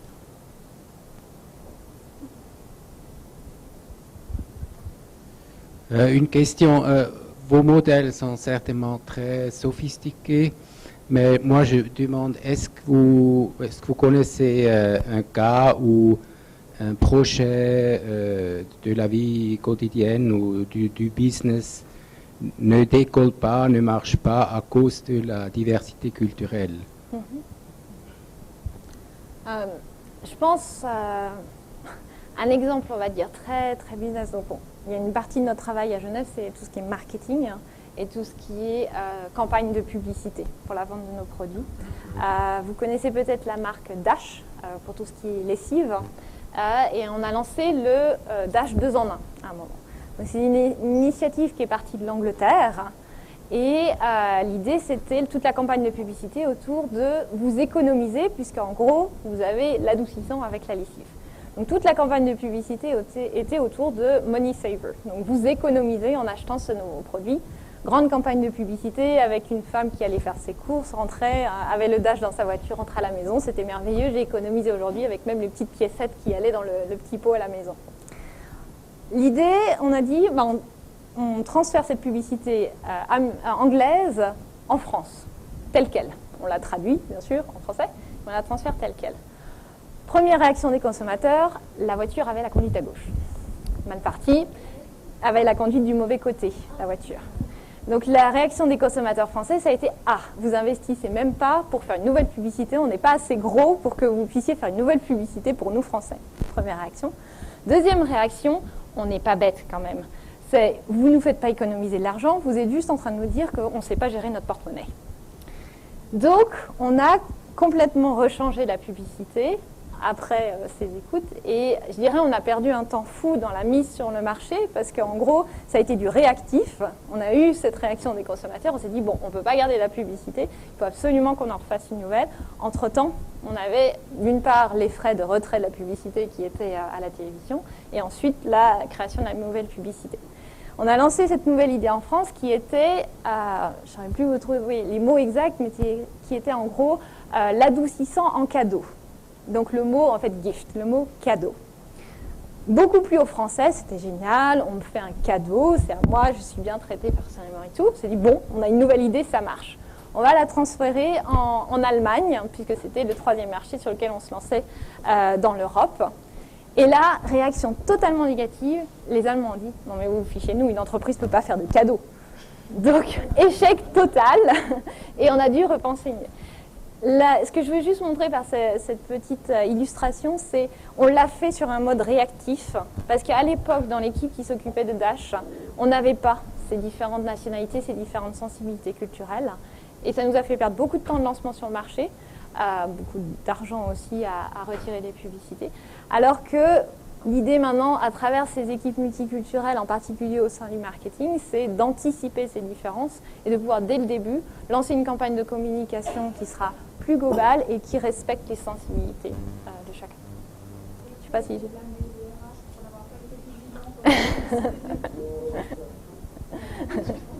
non. Pas les ressources humaines, je dirais, personne n'a été blâmé en soi, mais on en a tiré un énorme enseignement qui nous a poussé à avoir justement plus de diversité dans les équipes par la suite. Et notre directeur marketing qui était sur la marque à l'époque en parle encore comme un exemple frappant dans les formations que l'on donne de compétences culturelles pour justement permettre de visualiser cette richesse qu'apportent les équipes. Ok, bon, on peut... Simulateur. Oui. Pardon ? Sous la rubrique simulateur, qu'est-ce que vous avez comme Alors, outil ? Le simulateur, en fait, on montre juste un exemple typique de profil. C'est ça. C'est juste, juste ça. Si c'est un exemple type d'un pays. Donc, si je suis une Allemande typique, qu'est-ce que ça donnerait? Donc, par exemple, quand j'ai commencé à travailler sur l'intégration des Allemands de Wella avec les Français de Wella, avec les Anglais de l'Angleterre, de Procter. Bien sûr, il y avait encore d'autres nationalités dedans, mais si je prends dans les sens larges, et je commençais le travail avec les équipes différentes, je commençais avec deux parties. Je commençais avec la partie différence de culture, Wella France, Wella l'Allemagne et Procter & Gamble. Et deuxièmement, je commençais avec les simulateurs types. Si on prend les nationalités types que nous avons, les Français, les Allemands, les Anglais et quelques d'autres, qu'est-ce que ça donne pour nous tous pour commencer d'avoir une base de discussion. Et après, on commençait de faire des groupes de travail. Après, on est petit à petit devenu plus personnel et plus inter-équipe pour travailler dans l'intégration. On avait un workshop, mais on peut dire le workshop, c'est c'est la discussion. La discussion, hein, c'est comme vous voulez. Ce que je vais juste faire circuler, si vous voulez, pendant qu'on prend les questions, c'est un exemple d'assessment, à quoi ça ressemble. Comme ça, vous pouvez visualiser que c'est. L'exemple qu'on voulait un petit peu creuser, c'était justement l'acquisition de Gillette par P&G et tout le cultural assessment qu'on a fait pour visualiser ces différences qu'il y avait sur certains points. Parce qu'on peut penser, Gillette, c'est une entreprise américaine aussi. Siège à Boston, culture anglo-saxonne, P&G aussi. Et finalement, on a découvert qu'il y avait quand même un certain nombre de différences. Donc, je vous laisse faire circuler les Il y en a pas une pour tout le monde. Prenez-en quelques-uns par table et puis comme ça, on peut continuer de prendre des questions. Oui, Oui, j'ai une question. Moi, j'aimerais qu'on... monsieur a le micro. Il faut vivre, faut parler dedans, Faut directement. être plus près, d'accord. C'est la chante.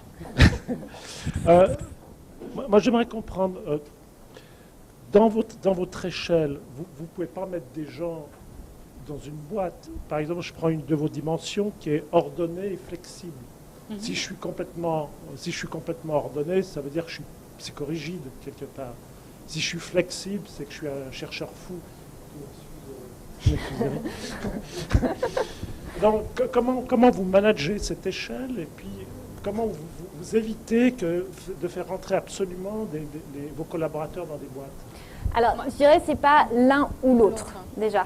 C'est un continuum, en fait. Et sur ce continuum, vous allez avoir pour chacune, donc si on prend le côté flexible, vous allez avoir une préférence très forte, préférence forte ou une préférence moyenne, je ne sais pas comment traduire, mild en anglais. Et pareil pour l'autre côté. Donc finalement, les gens peuvent se situer sur l'ensemble de cet axe. Et si vous regardez le document au niveau P&G Gillette, c'est exactement ça. Donc on positionne bon là c'était les deux entreprises, les deux équipes, mais on le fait pour des individus aussi, sur un axe en fait. Et si on fait ça pour les individus, c'est pas dire à l'individu tu dois être l'un ou tu dois être l'autre. C'est pas du tout le but. Le but c'est seulement d'établir comment est-ce qu'on est différent. Donc je vous donne un exemple. Je suis allemande, j'arrive en France et je vais travailler pour mon boss qui est espagnol. On a dit on va se rencontrer la première fois dans le café à 4h le vendredi après-midi. Moi j'étais bien enceinte, on ne s'est jamais vu avant, donc moi je pensais qu'il va bien me voir. Donc j'arrive dans le café, je m'assois. Et avant on a eu cette discussion, j'ai dit j'ai un rendez-vous à l'école pour ma fille à 3h, donc j'espère que je vais arriver à 4h pile, sinon peut-être je serai quelques minutes en retard. De toute façon je vais te dire. Donc c'était, j'ai dit, tu sais en France, les rendez-vous peuvent être en retard. 3h40. J'ai sorti de mon rendez-vous, j'appelle mon futur boss, j'ai dit écoute, je suis sur le chemin, je serai à l'heure. Oh, ouais, tu sais, ouais, je vais être quelques minutes en retard parce que là, je viens de commencer un rendez-vous. Ok, pas de problème. Donc, je suis là. Donc, elle a dit plutôt 4h30. 4h30, je suis là. 4h30, je suis là. Elle disait 4h30, il est 4h30, donc 4h40, 4h45. Je commençais, bon, je suis bien flexible, mais là, je commence, peut-être il ne me voit pas. Je dis mais quand même, il doit me voir, je suis bien enceinte. Donc, il est 4h50, 4h55, je commence à vraiment être fâchée. Là, l'appel. Ah, je suis sur le chemin. Bon, j'ai appris plus tard, quand il dit sur le chemin, ça veut dire qu'il est en train de quitter le bureau. Bon, il arrive à 5h10 avec le téléphone. Il s'assoit en face de moi, il dit 5 minutes plus tard, il s'assoit et dit bonjour. J'ai dit ok, je reste poli. On discute, il a dit moi, je suis super pressée, il faut que je rentre parce que ma femme m'attend et j'ai voyagé là les dernières 2 semaines. On a pris 1h30. Donc moi j'étais là, préparée, 20 minutes, je vais parler. Tout ce que j'ai à dire. Bon après, on a eu 1h30 pour discuter. Et pendant la discussion, il avait dit, mais tu sais, moi, Astrud, moi je suis latino, je viens de l'Espagne, j'ai passé plein d'années aussi en Amérique latine, donc je suis plutôt dans les flexibles. Et j'ai dit, tu sais, moi je suis allemande. Et j'ai dit, aujourd'hui on rigole, et je te jure, dans l'avenir, il va être des moments où on ne rigole pas du tout. Et bon voilà, c'était le début. Si je n'aurais pas su quelques éléments, donc ça c'était mon première rencontre, si je n'aurais pas su quelques éléments par rapport à lui auparavant, et aussi après, j'aurais eu du mal aussi à lui faire passer le message de quand est-ce que la flexibilité qu'il me donne par rapport à l'horaire est acceptable et où est-ce que ce n'est pas acceptable. Donc au début, on a établi des règles de jeu. J'ai dit, s'il y a une réunion de l'équipe où les gens viennent de l'Asie, d'Amérique latine, du Moyen-Orient, et on dit on commence à 10h et on est ensemble jusqu'à 18h, et toi tu es le PDG, tu vas être là à 10h et tu ne vas pas sortir au milieu pour prendre 10 coups d'appel. Est-ce qu'on est d'accord? Voilà, ça c'est une règle de jeu. Si toi et moi nous avons une réunion, ce n'est pas urgent, et c'est à 10h et on le fait à 4h l'après-midi ou le lendemain, c'est bon. Mais de commencer à avoir cette possibilité, cette base de discussion de comment est-ce qu'on va réagir. Donc, la première journée, j'étais fâchée à cause de mes contraintes culturelles. Et lui, il trouvait ça complètement normal.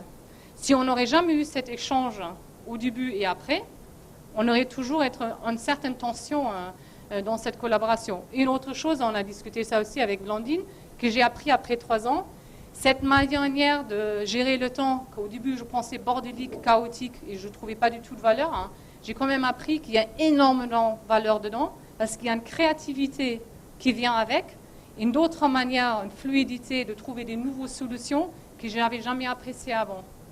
Mais c'est que parce qu'on a eu cette base sur laquelle on pourrait commencer à discuter, que nous avons permis d'avoir une relation de travail extraordinaire. C'est ça. C'est pas de mettre les gens dans les cases, tu dois être comme ça, tu dois être comme ça. Non. Tu peux être tous différents, on peut être tous différents, mais c'est de créer cet respect l'un pour l'autre, hein, et de trouver une partie moyenne sur laquelle on peut travailler ensemble, où tout le monde se sent respecté, inclus, et aussi d'une manière à l'aise de verser son opinion, de sa manière. Cède. Est-ce que vous avez une idée de la part du budget qui est consacré à ces programmes et puis des indicateurs sur leur efficacité? Budget, zéro idée. Parce qu'il n'y a pas un budget, il y a un petit budget global hein, au niveau aux États-Unis. Ouais. Je ne peux pas vous dire, donc ça je ne sais pas, donc je vous dirai si je le savais. Sinon les formations, c'est plutôt géré vraiment dans la partie de formation. Les indicateurs que nous avons plutôt internes, c'est par rapport de cette enquête qu'on fait au niveau mondial, une fois par an, que tous les collaborateurs remplissent. Et nous avons, je pense, le dernier taux de remplissage, je pense que c'était une 80%, 80% des gens qui ont participé. Et donc vraiment, si on pense, on a 137 000 employés, donc c'est vraiment beaucoup. Et si on prend la partie diversité et inclusion en global, avec les sous-questions dedans, on était à un taux des gens étaient d'accord, donc favorablement d'accord, de 70. Mais on a dans l'optique de ce qu'on veut être plus en 90. Donc voilà, mais ce sont après des mesures internes, ces sortes d'enquêtes, on peut aussi après refléter vis-à-vis de l'externe, donc à partir de ça, ça va assez bien. Sinon, on mesure par rapport de l'égalité homme-femme.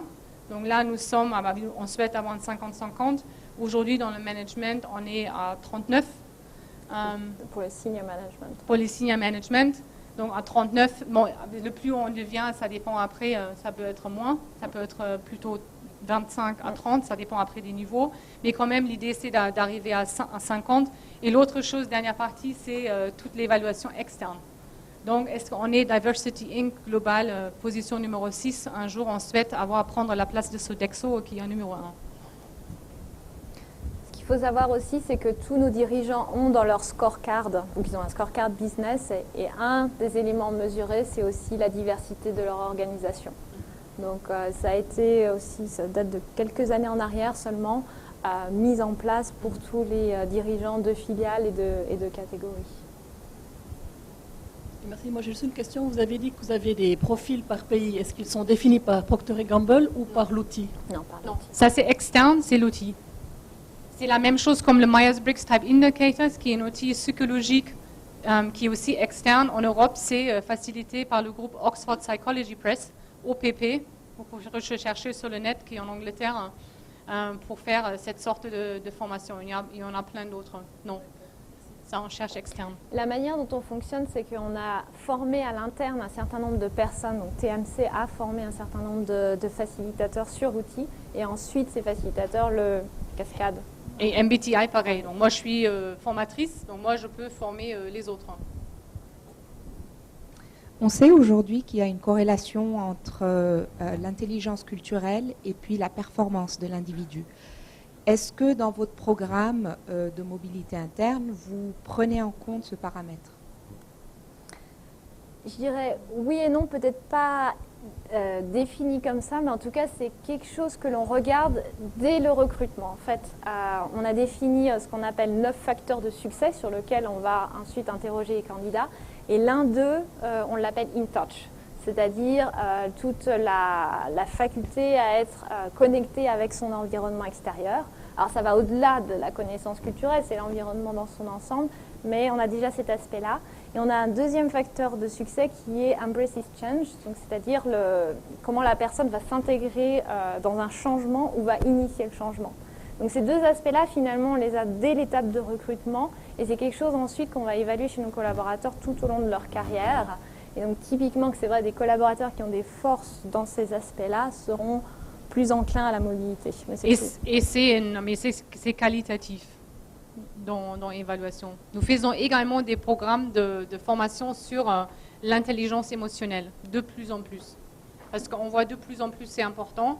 Et d'autant plus aussi, comme une boîte comme Procter, comme Blandine a dit, nous sommes une boîte qui recrute à l'interne. Donc il y a aussi toujours cet aspect qu'on devient trop Procter. Donc il faut toujours faire attention. Quand on a une bonne intégration de toutes les idées externes, mais aussi les boîtes qu'on rachète, on fait vraiment par exemple, quand on a racheté Gillette, on a appelé ça Fielding the Best Team. Donc ce n'est pas les proctériens qui vont tous rester et Gillette, on va voir. Non, c'est vraiment, on va créer des synergies et ça peut être des synergies pour tous. Au minimum, l'effort est là. Il y a une bruit qui court que Procter & Gamble n'engage presque personne au-delà de l'âge de 30 ans. Est-ce que c'est vrai ça?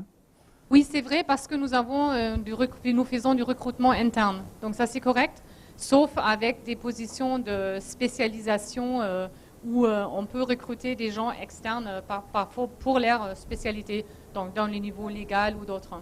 Oui, c'est correct. Ça veut dire que les seniors, ils n'ont aucune chance d'être engagés chez vous. Hein.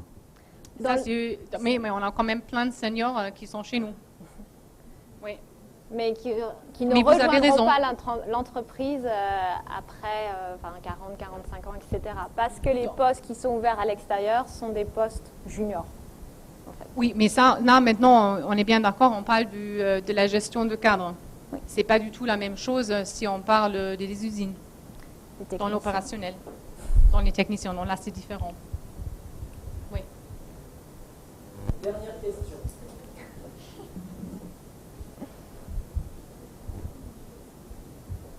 Non, il n'y en a plus. Oui.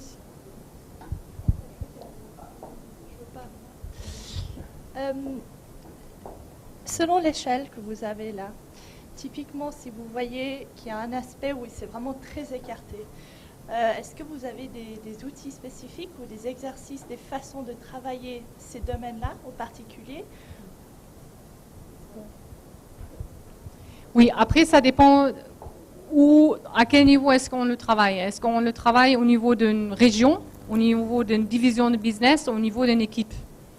Donc, si c'est au niveau région, si on prend ça, c'est vraiment de réfléchir, si on prend par exemple le cas du Gillette, où il y a une partie qui est par exemple la prise de décision, ou la communication, les prises de décision, où c'est beaucoup plus, il y a plein de gens impliqués chez Procter et beaucoup moins chez Gillette. On essaie à vraiment prendre l'étude pour comprendre c'est quoi la meilleure façon de faire. Donc, qu'est-ce que nous pourrions apprendre de la façon comme Gillette le fait, qu'on peut faire mieux dans la façon Procter ou comment Procter le fait. Donc ça, c'est la mise en question. Si on regarde ça au niveau l'équipe, il y a plusieurs formations. Il y a une formation que nous avons créée qui est autour de l'efficacité d'une équipe. Donc on regarde quels sont les éléments clés qui font tourner une équipe de manière efficace. Et après, donc là, soit on le fait en qualitatif, soit en quantitatif, une évaluation avec l'équipe en même. Et après, on anime la discussion pour voir comment est-ce qu'on peut s'améliorer par rapport aux points qu'on a identifiés ensemble. Donc, ça dépend. Et après, on peut les faire aussi au niveau one-to-one. Donc, entre, par exemple, un collaborateur et son supérieur hiérarchique direct. Et là, on sera plus dans une relation de coaching avec typiquement le responsable ressources humaines qui jouera le rôle de facilitateur dans la discussion. Monsieur Davoine, vous voulez dire quelque chose? Oui, enfin, moi je vous proposais juste de faire un petit rappel sur les 4 points que j'avais soulignés ce matin à la fin de ma conférence, et puis faire le lien juste avec ce que vous avez présenté, parce que je trouve intéressant. C'était ce qu'on s'était dit il y a 3 jours quand même, qu'il y a un certain nombre de points communs quand même. Et j'avais dit finalement comment est-ce qu'on développe une culture de la diversité. Le premier élément, c'est accepter, valoriser la diversité. Là, dans le cas de P&G, c'est très très clair parce que c'est la diversité qui nous permet de connaître la diversité de notre clientèle. Et effectivement, du coup, il y a un argument fort pour que la valeur de diversité soit très présente dans toute l'entreprise. Il y a aussi une très très forte mobilité qui fait une diversité voulue et produite. La deuxième chose, c'était se connaître, bien définir finalement les attentes des individus et puis aussi de l'entreprise. Et puis là, effectivement, on a vu ça très très clairement avec votre instrument. Alors c'est un des instruments qui existent, mais on va retrouver presque partout les mêmes dimensions. Et finalement, la chose qui est intéressante, c'est ce que vous avez dit, c'était finalement très très clair, c'est que finalement ça va permettre à chacun de se cartographier. Ça va permettre une autre utilisation que j'avais encore jamais vue, qui est cartographier l'entreprise par rapport à une autre entreprise avec laquelle on va monter une joint venture. Et ça, c'est vraiment quelque chose. De faire ça avec le même instrument, c'est assez intéressant. De faire ça éventuellement avec des unités, avec des départements, ça c'est vraiment quelque chose de bien. Et puis vous l'avez aussi très bien dit, finalement, cet instrument-là, il ne va pas simplement permettre de cartographier, de voir où je suis, de voir où les autres sont, mais il va aussi permettre finalement de servir de support à une discussion sur les différences. C'est ça l'essentiel. Et donc c'est pas seulement où est-ce que je suis, parce que c'est toujours un petit peu délicat. On l'a dit, il y a des évolutions. C'est finalement moi qui réponds au questionnaire. Enfin, il y a des questionnaires. J'ai un collègue britannique, Spony, qui a développé un test comme ça, où c'est pas le répondant qui est évalué, mais c'est 3-4 autres personnes qui travaillent avec lui qui vont dire comment il est. Exactement. Et donc, et là, on se rend compte que les réponses sont pas forcément. On va faire une moyenne, et on se rend compte que c'est pas toujours la même chose. Troisième chose, c'était aussi développer des compétences interculturelles. Et là, dans ces développer compétences interculturelles, vous n'avez pas trop insisté sur les formations et autres, mais vous avez beaucoup insisté sur un truc qui est très fort chez P&G, c'est la mobilité interfonction, la mobilité pays, bon, qui ne concerne pas tout le monde, mais qui est quand même une des particularités de votre entreprise. Et ça a été présenté très très fortement au début. Et la dernière chose, vous avez parlé, j'avais dit accepter le temps passé à communiquer, à communiquer, et vous avez là aussi dit, il faut faire preuve de patience avec votre collègue latino, mais vous avez dit il y a aussi une culture de feedback à développer. C'est-à-dire, finalement, aider les gens à formuler des feedbacks et aider les gens à communiquer sur la différence, c'est finalement une des choses clés du développement de ces cultures de diversité. Et du coup, on retrouve quand même des choses assez similaires à ce que j'ai présenté ce matin. Ah, absolument. Je suis très content, hein. Je suis que 100% d'accord avec vous. Voilà. Très bien, wunderbar. Merci. Et je continue à traverser les rues, même si c'est rouge. Oh, avec plaisir. Bon, merci beaucoup. C'était un plaisir d'être avec vous. Est-ce que je peux me permettre juste une petite critique à la fin? Ça dépend, hein.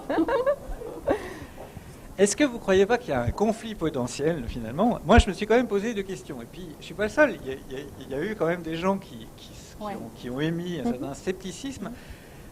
Finalement, quand on voit le profil individuel que les gens vont remplir, et quand on voit le profil, finalement, P&G, que vous êtes arrivé, on se pose tous la question, mais combien d'années faut-il chez P&G pour arriver au profil type? Ça, c'est un petit peu une question. L'intégration, c'est formidable, mais est-ce qu'il y a un moment où on ne va pas tous devenir des proctériens? C'était le rêve d'IBM, de faire des IBMers. Et est-ce que ça serait intéressant, justement, à étudier? Est-ce qu'après 10 ans de socialisation chez Procter, on devient proctérien, après plusieurs choses? Et puis, du coup, là aussi, quand on va devenir proctérien, est-ce qu'il n'y a pas une contradiction avec cette volonté de diversité, puisque justement, vous voulez ressembler beaucoup aux consommatrices locales. On les a vues une fois. Moi, je ne les ai jamais vues sur les brochures de Procter. Je suis allé aussi de Genève. Votre consommatrice, c'est vrai que je ne l'ai jamais vue. Enfin, les proctériens, ils ne ressemblent pas trop à la consommatrice reine que vous montrez. Ça dépend, hein. En tout cas, vous, pas trop. Et la question, effectivement, qu'on se pose, c'est, avec cette intégration progressive à l'univers Procter, est-ce que les gens vont pas, finalement, on va pas perdre progressivement ce pourquoi on recrutait de la diversité, c'est-à-dire vous êtes à la fois dans diversité et intégration, est-ce que ce n'est pas 2 missions qui sont fondamentalement contradictoires? Je dirais oui et non. Donc je pense que ça c'est un défi que Procter a en permanence avec les politiques que nous avons de faire un recrutement interne. Et le recrutement interne, c'est aussi quelque chose qui se questionne tous les 5 ans environ, je dirais, pour voir exactement ça. Est-ce qu'il y a un proctérien? Je pense une certaine partie, oui. Par rapport à une base des valeurs, donc nous avons une très très forte base des valeurs qui est mise dans tout le monde. Dans la façon c'est une question de confiance, une question de comment est-ce qu'on se parle, une culture d'écriture et tout ça. Donc ça c'est sûr et clair, hein. Ça c'est là. Et souvent les gens qui quittent Procter après plusieurs années disent ce qui les manque beaucoup, c'est les gens. Donc ils ont bien évidemment parti pour des bonnes raisons, mais souvent ce qui les manque, ce sont les gens et la cohésion que nous avons entre nous. Et bien sûr, d'un côté, ça peut être très bien si on le vit bien. À l'autre côté, c'est bien sûr toujours un danger de nous faire aveugles, de nous faire trop d'une manière et pas suffisamment ouverts. Et une raison pour laquelle on fait beaucoup d'efforts pour à la fois intégrer souvent des gens bien variés et aussi de continuer à former les gens pour essayer de contrebalancer le fait que nous avons choisi cette politique. Donc c'est toujours une tension qui est là. Mais ça, c'est aussi une tension qui est là, et on est très consciente depuis minimum 10 ou 15 ans, où on fait beaucoup d'efforts pour assurer qu'on le contrebalance et on l'ouvre le plus que possible. Oui, mais non, tout à fait, absolument. C'est un challenge que nous avons tout le temps. Je suis d'accord avec vous. Mais aussi... Pardon ? Non, j'arrête maintenant.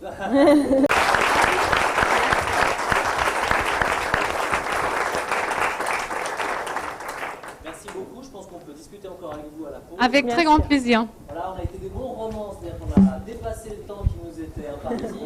Mais comme on est à Lausanne, c'est-à-dire en Suisse allemande,